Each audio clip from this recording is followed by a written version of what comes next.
हे hello guys, welcome back once again. आज हम थोड़ा सा डिस्कस कर लेते हैं कि कमिंग डेज में हमें किस तरह से प्रिपेयर करना है और किस तरह से एग्ज़ाम के लिए हमें रेडी रहना है। सो गाइज, बेसिकली बहुत से इम्पोर्टेंट चीज़ें होती है, हमें वो फॉलो करनी होती है। देखो, कोई भी कोर्स हो, कोर्स में आप जब लास्ट मोमेंट पर स्टडी करना स्टार्ट करते हो तो उस सिचुएशन में दो चीज़ें आपके लिए बहुत मैटर करती है। एक आपका स्टडी मटेरियल एंड दूसरा आपका approach. Study material in the sense क्या होना चाहिए सर? हमारा स्टडी मटेरियल जो होता है वो आपका वो प्रॉपर होना चाहिए, यानी कि अभी तक आपने जो स्टडी मटेरियल रेफ़र किया है वही स्टडी मटेरियल आपको लास्ट मोमेंट में भी रेफ़र करना है, ताकि क्या हो जाएगा, जब आप वो स्टडी मटेरियल रेफ़र करोगे, जो टाइम लगेगा आपके शॉर्ट नोट्स, आपके हैंड रिटन नोट्स, वहाँ पर क्या हो जाएंगे, आपको अंडरस्टैंडिंग के लिए बहुत हेल्पफुल रहेंगे। एंड दूसरी चीज़ ये इंपॉर्टेंट रहता है कि यार उससे अप्रोच जो होता है आपका, अप्रोच ऑटोमेटिकली चेंज होने लगता है और वो अप्रोच आपका पॉजिटिव बन जाता है।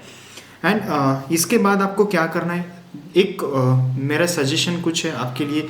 आपने ना न्यू स्टडी मटेरियल को रेफ़र करना है अभी कमिंग डेज में, और सेकंड थिंग आपने ना किसी से डिस्कस करना है आपका study plan. Then third thing important कि यार मुझे टेंशन आ रहा है, ये टॉपिक मेरा कंप्लीट नहीं हुआ, वो टॉपिक मेरा बहुत अभी भी पेंडिंग, सब्जेक्ट सिलेबस सब पेंडिंग पड़ा है।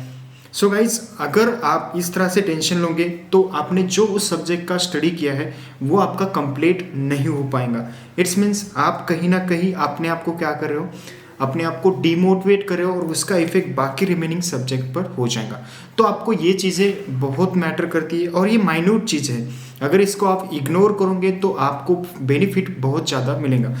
अब सर मेरे कुछ टॉपिक कंप्लीट नहीं हुए हैं, मेरे कुछ टॉपिक को मैंने कंप्लीट नहीं किया, तो वो टॉपिक मैं स्किप कर सकता हूँ क्या? एक दो टॉपिक ऐसे हैं मैंने आज तक रिवाइज नहीं किया, इस लास्ट मोमेंट पर मैं उसको रिवाइज नहीं कर पाया, तो क्या हो जाएगा?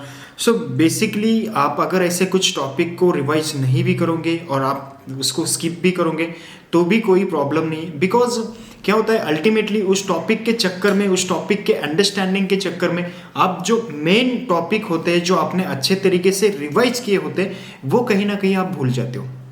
तो ये चीज़ बहुत माइन्यूट होते हैं। अगर आप प्रोफेशनल लेवल की एग्ज़ाम का प्रिपरेशन कर रहे हो और प्रोफेशनल लेवल के आप उस तरह से थॉट्स रखना चाहते हो जो प्रोफेशनल स्टूडेंट रैंकर फॉलो करते हैं, तो उस सिचुएशन में आपने थोड़ा सा इग्नोर भी करना सीखना चाहिए। ऐसा नहीं कि आपने 100% स्टडी की है और 100% ही आपको वो कंसेप्ट पता होनी है, नहीं।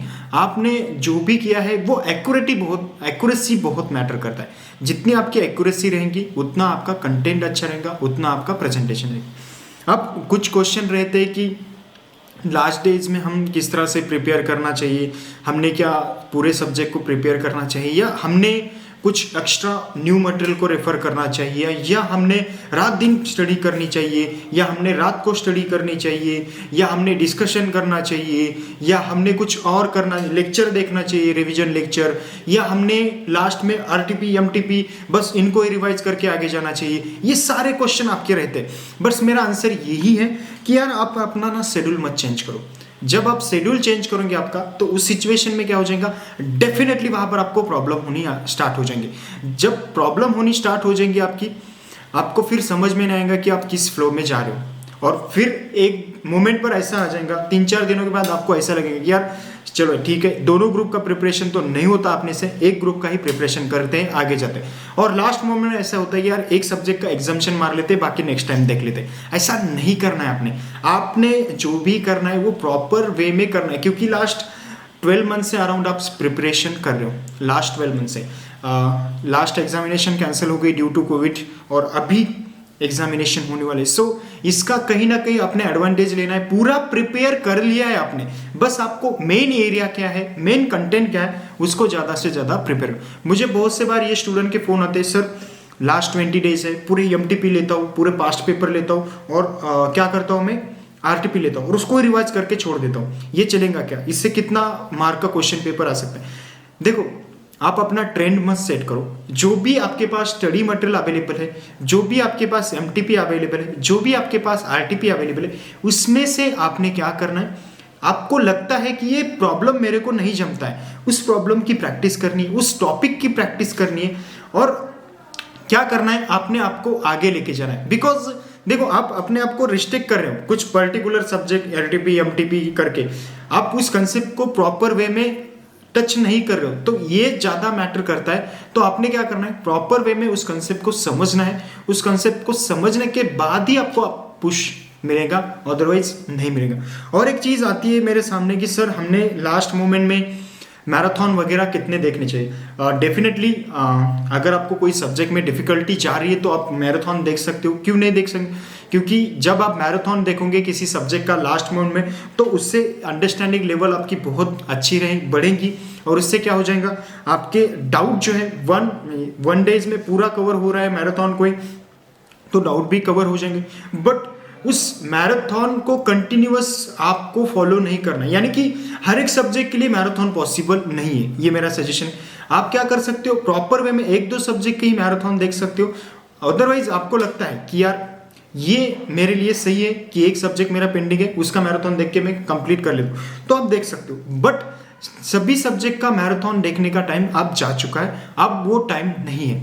उसके बाद और एक आपको डाउट आता है, बहुत जेन्युइन डाउट है कि हम ना प्रिपेयर तो कर पा रहे हैं मगर कॉन्फिडेंस नहीं आ रहा है। देखो, आपका प्रिपरेशन हो चुका है और आपका सभी प्लान रेडी है, आपने सब कुछ रेडी किया है, बट स्टिल आपको मेन जो वो मोमेंटम है ना, एग्जाम हॉल में जाकर जब आप बैठते हो ना, तब आपको सब आने लगेगा। ये आपकी स्ट्रेंथ है, ये आपको पता नहीं है। बस यही कंफ्यूजन के मारे आपको क्या होता है, इस कंफ्यूजन की वजह से आप अपने आप को पॉजिटिव नहीं रह पाते हो, मोटिवेट नहीं कर पाते हो, और इससे क्या हो जाता है, आपका वो जो डाउनफॉल है वो आने लगता है ड्यूरिंग द स्टडी।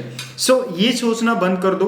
और अब क्या करना चाहिए, दोनों ग्रुप प्रिपेयर कर रहे हैं तो क्या करना चाहिए, सिंगल ग्रुप प्रिपेयर कर रहे हैं तो क्या करना चाहिए। जब आप दोनों ग्रुप प्रिपेयर कर रहे हैं, अभी लास्ट 20 to 25 डेज बचे एग्जाम के लिए, तो जब भी आप दोनों ग्रुप प्रिपेयर करें तो 3 सब्जेक्ट को आपने कंटिन्यूअस फॉलो करना है। ये 3 सब्जेक्ट को किस तरह से फॉलो करना है, लास्ट रिवीजन में किस तरह से करना है, आपने अभी तक इन डिटेल में रिवीजन किया है। अब आपने क्या करना है, बेसिकली 3 सब्जेक्ट आपने ले लिए, इनको 5 डेज तक आपने रिवाइज करना है। सर 5 डेज में पॉसिबल नहीं होता है हमारा रिवाइज करना, तो हम कैसे कर पाएंगे ये सब। देखो, आपने पूरा सब्जेक्ट रिवाइज नहीं करना है। आपको जो एरिया लगता है कि ये टफ है मेरे लिए, और जो एरिया लगता है ये मेरे लिए सिंपल है, ABC एनालाइज करो। जैसे स्टैंडर्ड कॉस्टिंग का कंपलसरी रिवीजन करना पड़ेगा आपको, मार्जिनल का करना पड़ेगा, ओवरहेड्स का करना पड़ेगा, तो ये टफ है, आई एग्री। इन सबको आपको रिवीजन कंटिन्यूस करना ही पड़ेगा, तब जाके समझेगा। तो इस ABC कैटेगरीज में जहां पर आपको मटेरियल लेबर का रिवीजन नहीं लगता है, उसको छोड़ दो। आपको और कॉस्ट सीट इसका रिवीजन नहीं लगता है, उसको छोड़ दो। ये स्मार्टनेस आपका बढ़ाता है आपकी स्टडी की स्ट्रेंथ को, तो ऐसे स्मार्ट स्टडी करो। अब बहुत से स्टूडेंट के ये डाउट आते हैं, सर इनकम टैक्स बढ़ा है और उसके साथ साथ GST भी है उसके साथ में, तो हम दोनों को किस तरह से प्रिपेयर कर पाएंगे। सो हमें पॉसिबल ही नहीं है वन डे रिवीजन में। देखो, यहाँ पर मैं आपको ये सीधी बात डिस्कस कर रहा हूँ कि जब भी आप इनकम टैक्स पढ़ोगे ना, तो आप 6 टॉपिक को अपने टारगेट पे रखना है। 6 टॉपिक, नंबर 1 पर टारगेट रखना है अपना TDS, नंबर 2 आपने रखना है PGPP, number 3 capital gain, number 4 deduction, and number 5 number 5 कौन सा रखेंगे भाई, सैलरी। नंबर 6 आपने सेट ऑफ कैरी फॉरवर्ड, ये टारगेट पर रखना है टॉपिक। और उसके साथ साथ आपने कुछ 2-3 बेसिक टॉपिक है, रेसिडेंशियल स्टेटस है, जैसे इकोनॉमिक स्पेशल इकोनॉमिक जोन है, सेक्शन 10AA ये है सेक्शन, रिटर्न की कुछ प्रोविजन है, वो आपने क्या करना है, साइड बाय साइड वो भी कंप्लीट करना है। तो आपका ये रिवीजन स्ट्रांग बनेगा और आपका जो ये हो जाएगा इनकम टैक्स में जो भी कॉन्फिडेंस है, वो कॉन्फिडेंस ऑटोमेटिकली बूस्ट हो जाएगा। अब GST में भी वही प्रॉब्लम आता है आपको। GST में आपने क्या करना है, क्या कैसे करना है। देखो, GST में जब भी आप प्रिपेयर करोगे ना, तो GST में आपने क्या करना है, basically supply, number 2 reverse charge, number 3 exemption, number 4 again important time of supply, value of supply, and last one is input tax credit. In topic को अच्छे से करना, पेमेंट ऑफ टैक्स ऑटोमेटिकली बन जाएगा आपका। तो ये होता है यहाँ पर। अब थोड़ा सा मैं डिस्कस कर ले, तो अगर आप एक ग्रुप प्रिपेयर कर रहे हो तो क्या करना है, दोनों ग्रुप प्रिपेयर करने तो क्या करना है। देखो, एक ग्रुप प्रिपेयर कर रहे हो तो आपने 5-5 डेज के स्लॉट बनाने, 5 डेज में 3 सब्जेक्ट, 5 डेज में 3 सब्जेक्ट, 5 डेज में 3 सब्जेक्ट, ऐसे स्लॉट बनाने। तो इस स्लॉट में आपने 3 सब्जेक्ट का रिवीजन करना है। रिवीजन कैसे करना है, ABC एनालाइज, जो इंपॉर्टेंट है उसको पहले कंप्लीट करो, जो सेकंड इंपॉर्टेंट लगता है उसको कंप्लीट करो। ऐसा नहीं कि पूरा मॉड्यूल ही पढ़ के ना, सर आप मॉड्यूल स्टार्ट किया ना एंड करते हैं, बिल्कुल नहीं करना है ऐसा।